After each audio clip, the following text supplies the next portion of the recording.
जब राजा परीक्षित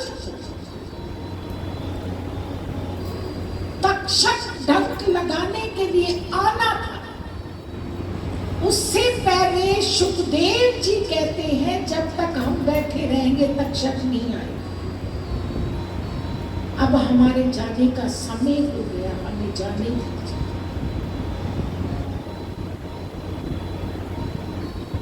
और आप लोगों ने कई बार सुना होगा, सुखदेव जी ने राजा परीक्षित के मस्तक पर अपना वरद हस्त पथराया। वरद हस्त पथराते ही उसे ब्रह्म के दर्शन, भगवान के दर्शन, साक्षात दर्शन। और वो भगवान के चरण में।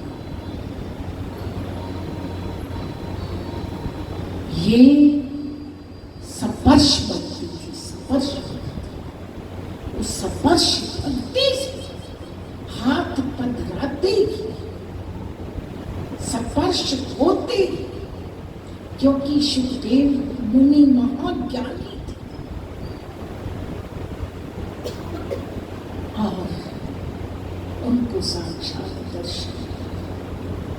ज्ञान की तो बात ही कमाल की होती है, ज्ञानी की अवस्था ही कमाल की होती है। वो आनंद में जीता है, हर वक्त आनंद में। तू क्या और तेरा क्या और मेरा क्या है। वो हर वक्त मौत को अपने पास समझता है, जो मृत्यु को नजदीक जानता है। वो तेरा मेरा नहीं करता, वो किसी का अपमान नहीं करता, वो किसी से गलत नहीं बोलता। हम सब भूले हुए, हमें मृत्यु याद नहीं, हम भूले हुए। कितनी बार सुनते हैं कथा के अंदर, फिर भी भूले हुए। शब्दों में बेशक याद हो, मगर मन पर असर नहीं, मन भूला कि मृत्यु आएगी। बकरा एक बकरे को कटता देखता है, उसे ये नहीं पता लगता कि तेरी बारी आ रही है। यही है इंसान का हाल। पता नहीं अपने हाथों से कितने को विदा कराया है, कितनी रस्म क्रिया भुगतान कराया, फिर भी वैराग नहीं होता। फिर भी वो तेरा और मेरा अंदर फंसा पड़ा है इसी में। वो ब्रह्म दर्शन नहीं होते, वो आत्म साक्षात्कार नहीं होता, क्योंकि वृत्ति अड़ी पड़ी है। मोर तोर की जेवरी, बट बांधा संसार, दास कबीरा क्यों बंधे, जाको नाम आधार। जो नाम के सहारे पर, जो सतगुरु के सहारे पर, जो हर वक्त अपने श्वासों को सकार्थ करता है, वो यही समझता है, क्या पता तेरा आखिरी श्वास हो। पाप मत कर, बुरा मत कर, किसी को धोखा मत दे। समझना ही तो है, करना क्या है, एक समझ ही तो आनी चाहिए। समझ आ गई तो जिंदगी बन गई, और समझ ना आई तो बेशक लाखों ग्रंथ पढ़ लो, चारों वेद पढ़ लो, कुछ भी कर लो, समझ ना आई तो बस वैसे के वैसे हैं, वहीं के वहीं खड़े हैं। तो आइए श्रीमद् भागवत कथा जब प्रारंभ करने लगे सुखदेव जी, ध्यान योग में बैठे थे, लेकर के विश्वास, भगवान ने दर्शन दिए, कर दम को है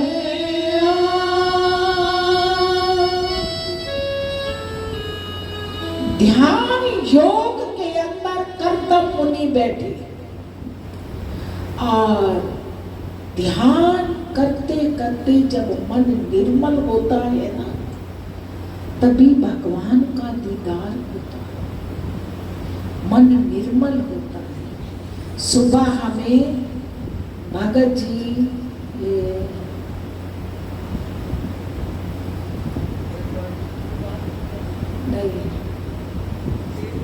तेजमान भगत जी, तेजमान भगत जी कह रहे थे कि शिव योग जी कर कृपा करो, करते करते हम अंदर की गहराइयों में पहुंच जाते। जब गहराइयों में पहुंच जाते हैं तो मुंह तो अपने आप ही बंद हो जाएगा, है? हमने कहा भगत जी बहुत अच्छी बात है, यही तो पहुंचना है, यही तो पहुंचना है, अंदर ही तो पहुंचना है?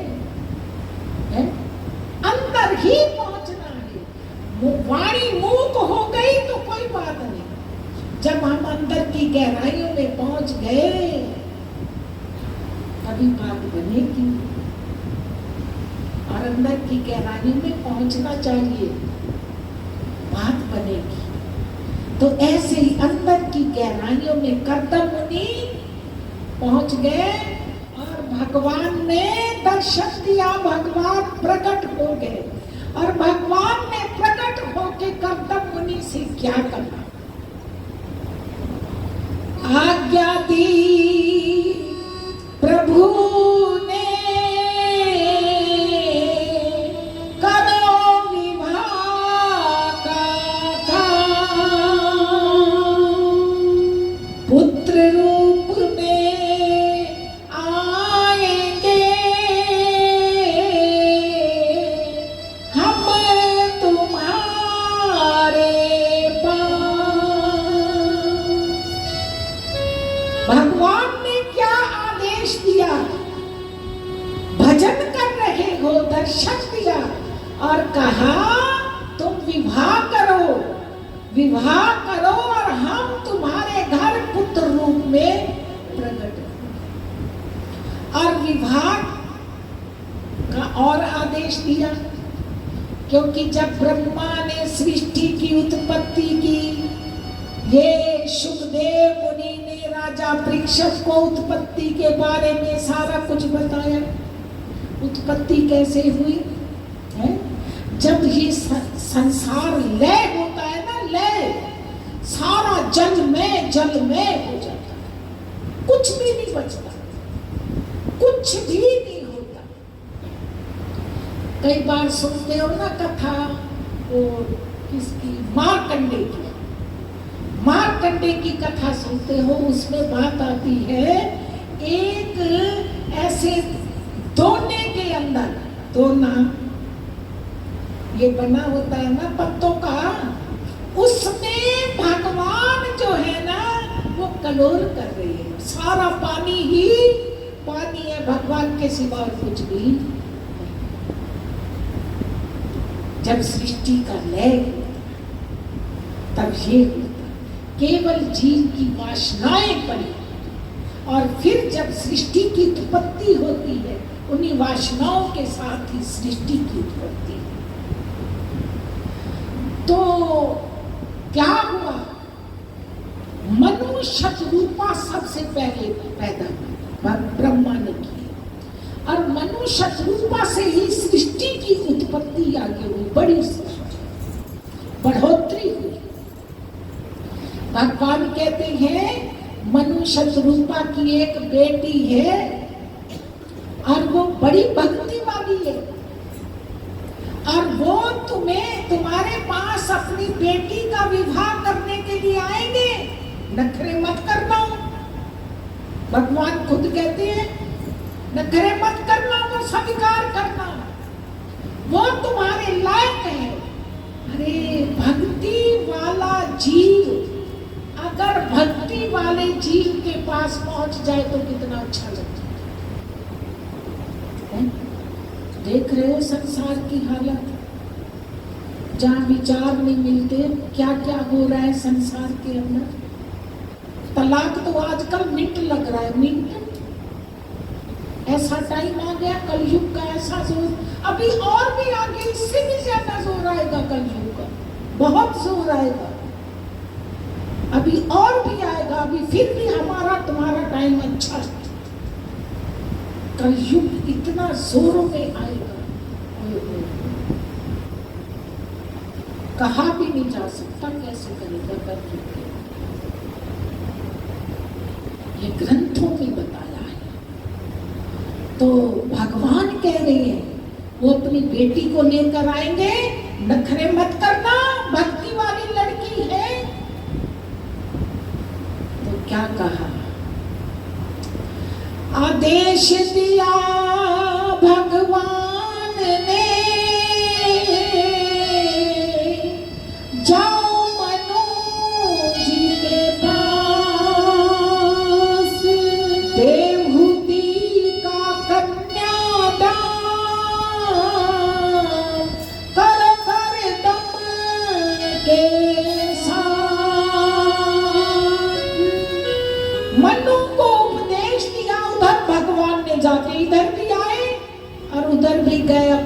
लड़की को लेके जाओ। देखो रिश्ता करा रहे हैं भगवान खुद, आप देखो तो सही। और उधर भी कह है कर्दम को, मनु को भी कह रहे अपनी लड़की को लेके जाओ और अपनी लड़की का विवाह करके। अब कर्दम मुनि को पता था मनु शत्रुपा ने आना है, अपनी बेटी को लाना है। 3 आसन बिछा के रखे, 3 आसन। और जब वो आए, देखो धर्म की पहचान कैसे कैसे होती है।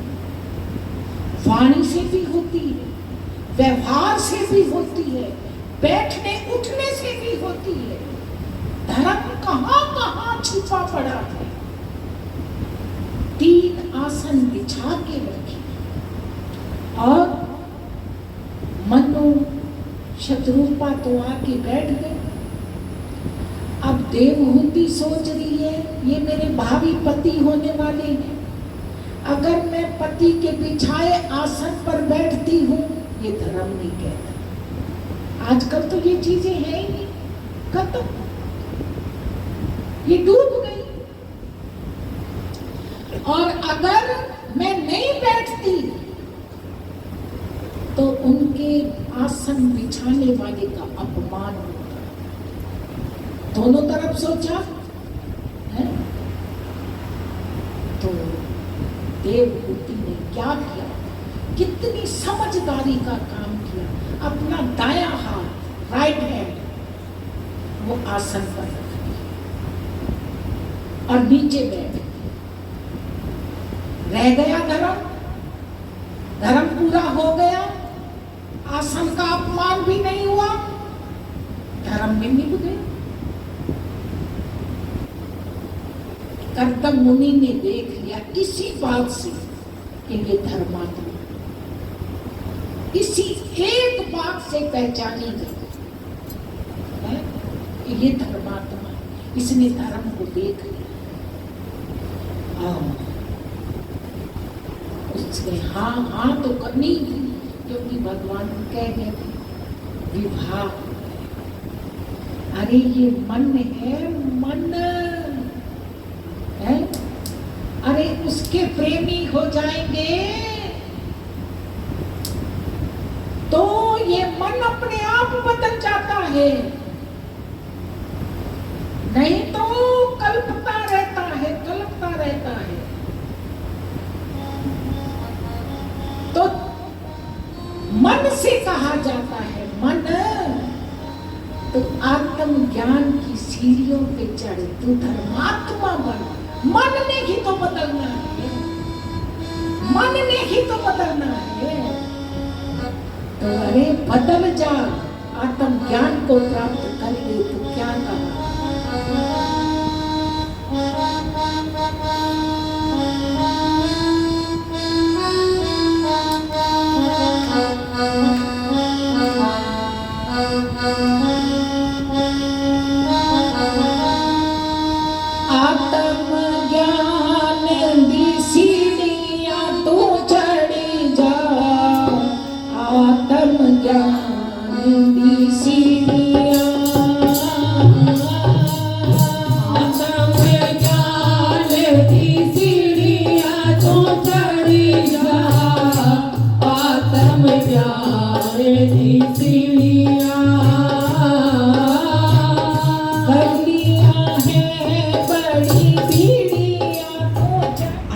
कपिल मुनि बड़े भाव से पलने लगे। इतना वैराग था, इतना वैराग। हर वक्त कर्दम मुनि अपने भजन में लीन रहते। एक शर्त रखी थी, पत्नी से, देवहूति से कहा था, जब मैं तुम्हें एक पुत्र दे दूंगा मैं संन्यास ले लूंगा, मैं नहीं रहूंगा घर। पुत्र हुआ, वो जाने लगता, मगर वो कहती ये कन्याएं है, ये कन्याएं का तो हाथ धोते जाओ। 9 ऋषि लाए कपिल मुनि, 9 ऋषि, और 9 ऋषियों के साथ अपने 9 बेटियों का विवाह एक एक के साथ कर दिया। अब फ्री हो गए कर्दम मुनि वो जंगल में चले गए। अब जो थी देवहूति, देवहूति माँ को ममता ज्यादा होती, सांख्य शास्त्र का उपदेश किया माँ को कपिल मुनि ने। माँ को समझाया, माँ ये संसार है, एक वृक्ष के ऊपर कई पक्षी आके बैठते हैं, वो फटती है, कोई कहीं चला जाता है, कोई कहीं चला जाता है। वृक्ष किस किस को रोए?